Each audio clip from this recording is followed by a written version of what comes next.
Hi, Charlie. How are you? Good. How are you? Good. Hi, so my name is Paige, and this is my twin sister, IVF, Wow. Okay. Alex. Okay. We have two older sisters that are also IVF. Okay. So this is about IVF, of course. So I'm particularly neutral on the topic. I don't want to have like a forced opinion because like my entire family has kind of become a product of IVF. Are you guys surrogacy too, or just IVF? Just IVF. Oh, just Yeah, IVF. just IVF. But I watch your videos, and so I've noticed that in one of your videos you do mention that you are okay with IVF, but you're morally against it. Is that true? Yeah, it's a little bit deeper than that, but I have a lot of problems with IVF, albeit while acknowledging the fruit. I'm glad you're both alive. Thank you. And so that must be celebrated. So it's I'll explain the difficulty, but please continue. Okay, part one of my question is just, as someone who was conceived through IVF, why should I also be morally against it? Good question. Okay, so as a pro-lifer, first and foremost, we have to have an issue with the discarded fertilized eggs that happen during IVF. That's why you guys are twins. Yep. Is because during your creation process, if I can be provocatively blunt, you lost a lot of your siblings. Yes. Right? Am I correct in saying that? So for our older sisters, they had 6 embryos in their batch.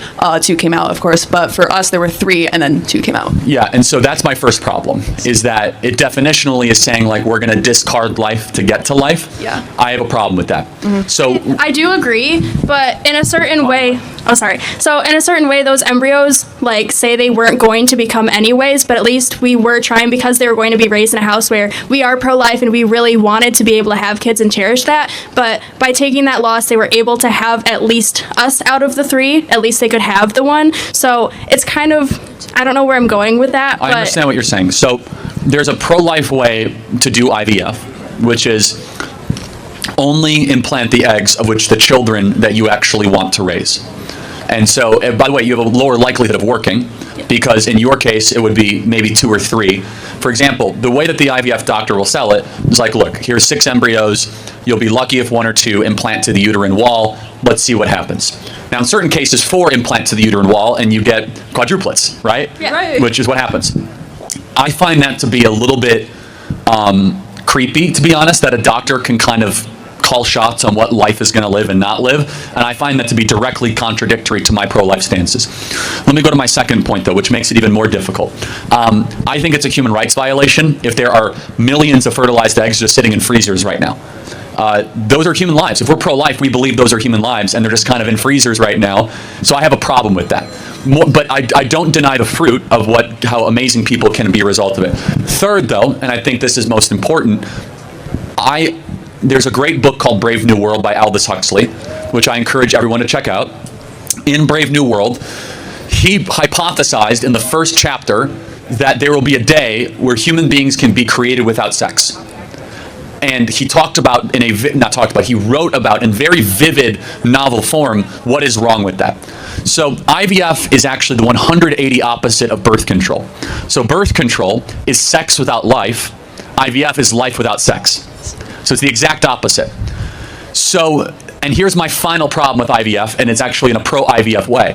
The people who do IVF are actually the most pro-life people because they want babies. Exactly. They're the last people that would walk into an abortion clinic. Exactly. So further complicating this very big issue. So would I want to make it illegal? No, but I have serious humane issues with that. I also think it's like the further Frankenstein monster kind of like we are going to control nature. Like we're resurrecting old species of dire wolves, like we're doing gene editing of CRISPR.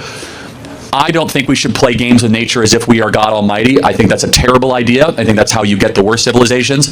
So all that to say, the last thing is, second to cancer, the worst thing a human being can suffer with mentally is infertility. It's a proven fact. It creates more depression, more anxiety. So there's no easy answer to that. So my advice to pro-life couples that want to do it, try to push back on the doctor and say, we're going to trust God, and we only want to implant the embryos that we would be comfortable raising. Do not act as if it's like a roulette table. Like, look, we're going to lose some of them, and I know we're not going to raise all those kids. If you fertilize the egg and then it doesn't attach to the wall with the full intent of raising those kids, that's more morally justifiable, other than we're going to throw 6 ones up against the wall and see which ones stick. That one I find to be bordering on eugenics. I know that sounds to be a provocative statement, but it is basically we're going to kill 5 to let 1 live. Does that make sense? Yes. Yeah, it does. And albeit, you guys are going to have a great life because of IVF, and I think that's a beautiful thing. So, Thank you. Thank you both. Thank you very much.